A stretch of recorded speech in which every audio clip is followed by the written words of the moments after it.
with continuation of chapter first. The topic is irrigation. What is irrigation? The supply of water to crops at the different interval is called irrigation. अर्थात इसका अर्थ क्या हुआ? एक फसल को एक निश्चित समय समय पर पानी देना क्या है? इरिगेशन है। यानी कि वाटर की आवश्यकता होती है सभी पौधों को, ठीक है, इसलिए समय समय पर उनको पानी देना होता है। यही क्या है? इरिगेशन है, जिसको हिंदी में सिंचाई कहते हैं बच्चों। जो इरिगेशन है वो कौन कौन से ऐसे फैक्टर हैं जिन पर ये डिपेंड करती है कि भाई कम या ज्यादा कैसे सिंचाई होनी चाहिए। Depend on crop to crop, अर्थात क्रॉप टू क्रॉप। जैसे एक है कि भाई जैसे शुगर केन क्रॉप्स है और एक पैडी क्रॉप्स है, इनके लिए वाटर ज्यादा चाहिए, जबकि जो पल्सेस क्रॉप्स हैं उनके लिए बहुत कम पानी चाहिए। व्हीट क्रॉप्स हैं उनके लिए मीडियम पानी चाहिए। तो क्रॉप पर भी डिपेंड करता है, क्रॉप की नेचर पर डिपेंड करता है कि उनको पानी ज्यादा चाहिए या कम चाहिए। सॉइल टू सॉइल नेचर पर डिपेंड करता है। जैसे क्लेई सॉइल है, चिकनी मिट्टी होती है, उसको कम वाटर चाहिए। जो सैंडी सॉइल है उसके लिए बहुत ज्यादा पानी चाहिए। तो सॉइल पर भी डिपेंड करता है कि पानी इरिगेशन उसको ज्यादा चाहिए या कम चाहिए। नेक्स्ट है सीजन टू सीजन। सीजन का मतलब जैसे बच्चों अब हॉट सीजन चल रहा है तो अब वाटर की ज्यादा आवश्यकता है, अर्थात इरिगेशन ज्यादा करनी होगी। फिर जैसे आपका विंटर सीजन है, सर्दी का मौसम है, उसमें वाटर की मात्रा बहुत कम होती है, आवश्यकता होती है लेकिन ये बहुत कम होती है in comparison of the hot season. ये तो रहा कि किस किस चीज पर इरिगेशन डिपेंड करती है। अब मेथड ऑफ द इरिगेशन। देखिए मेथड ऑफ इरिगेशन में आप देख रहे हैं कि ट्रेडिशन मेथड, परंपरागत पुराने तरीके हैं जब ज्यादा साधन नहीं थे, तो इनको ज्यादा बस नाम याद रखना, ज्यादा इनमें से नहीं कुछ आता है। जैसे मोट हो गया, जो कुएं से पानी निकाल देते, कच्चा कुआं होता था, इससे पानी निकाल देते लोग, है यानी कि चाहे तो श्रम अपनी पावर से या एनिमल पावर से। ऐसे यही दूसरा है चेन पंप। पहला था मोट, दूसरा था चेन पंप। चेन पंप है, चेन पंप की सहायता से क्या वाटर जो है किसी ट्यूबवेल से निकाला जा रहा है बच्चों। रेड जो हमने भी देखी है, ये एक युग हमने भी देखा है रेड का, कि क्या होता है कि ये व्हील्स होता है, इस पर बच्चों बकेट्स लगी होती हैं और ये बकेट्स इस ट्यूबवेल्स, इस कुएं से वेल है, इस कुएं के अंदर जा करके पानी लिफ्ट करती है। जैसे यहाँ आती पानी इस कंटेनर में गिर जाता था, फिर दूसरी का भी गिर जाता, तीसरा, फिर एम्प्टी जो बकेट्स थी वो फिर फिलअप हो जाती थी वेल के अंदर जा करके। और ये जो रेड थे ये इनका ये एक तरह से एनिमल पावर के द्वारा चलाए जाते थे। ये मैंने खुद देखा है जब खत्म हो लिए थे, लेकिन मैंने ये देखा है, सब उस समय चलता था ये। तो ये सिस्टम भी काफी लेटेस्ट था, ट्रेडिशन मेथड। अब आते हैं मॉडर्न मेथड, आधुनिक तरीके।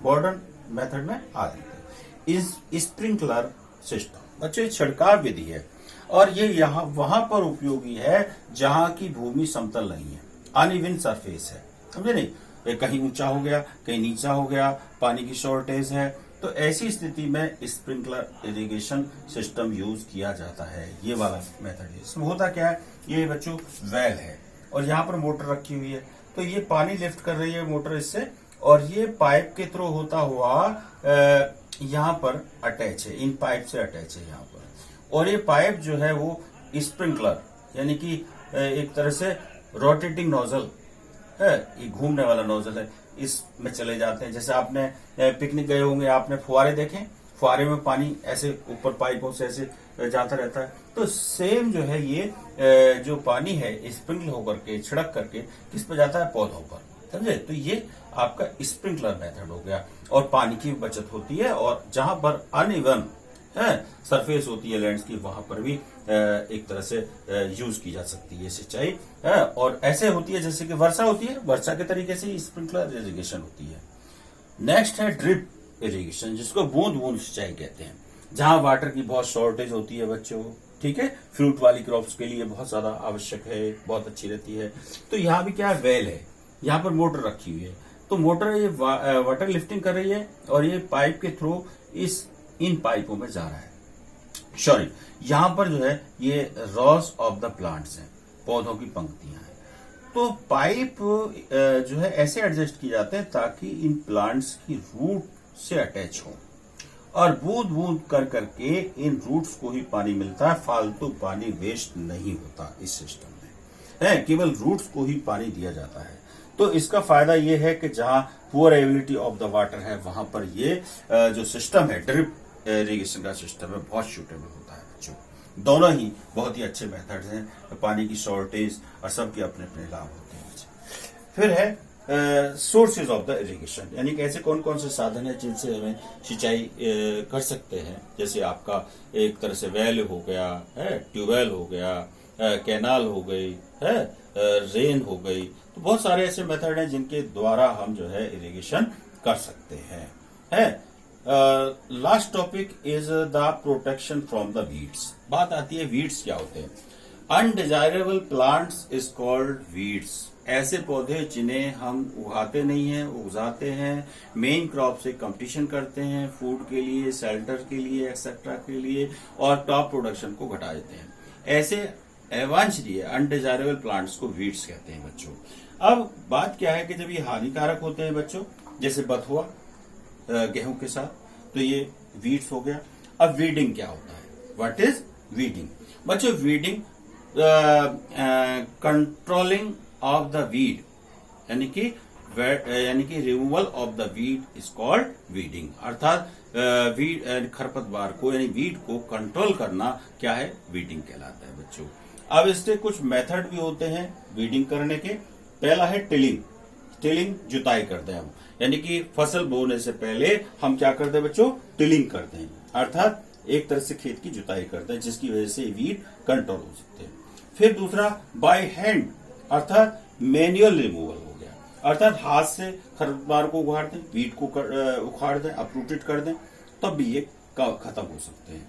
एक बाई हो अभी हमने पहले बताया था आपको पहले लेक्चर में कि हो एक ऐसा ही हल जैसा यंत्र है जिसकी सहायता से इनको अपरूटेड किया जा सकता है। खुरपी है, जैसे खुरपी हो गई, कुदाल हो गया, एक्सेट्रा, इनके थ्रू भी हम इनको अपरूटेड कर सकते हैं बच्चों। और एक और मेथड है वीडीसाइड।